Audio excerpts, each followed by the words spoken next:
Goedemorgen.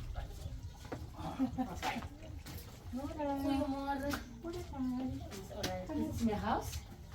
I'm staying with 3 kids. This one is my grandson. Oh ja. Voor him it's 3 kids. My 2 sons. Ik ben getraind als Simon. Ik play in Tongroek, Origas district. Afgeleid plek in Tongroek. Gisteren was in een klas voor 3 uur.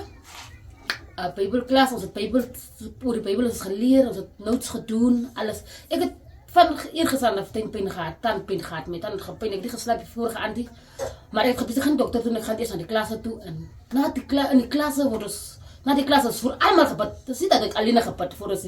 Maar intussen waar Brother Joe bezig was om de put.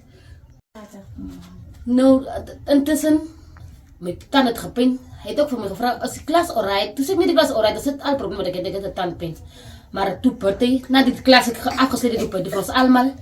En ik heb net waar ik bezig was om de put, en ik heb mijn hand, maar ik was niet bewust daarvan, nie. Net mijn hand zo neergelegd. En na die gebed, heb ik nooit weer tandpijn gehad. Ik heb die weer stout opgezet, dus ik altijd tegen die dagen toen dat die tot vanmorgen. Gisteren heb ik ook hier na geslapen zonder tandpijn. Zoals ik hier sta, heb ik nog nooit de tandpijn gehad. Ik heb mijn thee gedronken zonder een probleem. Maar ik was niet persoonlijk voor gepad. Hij heeft voor allemaal gepad in die klas. Dankie.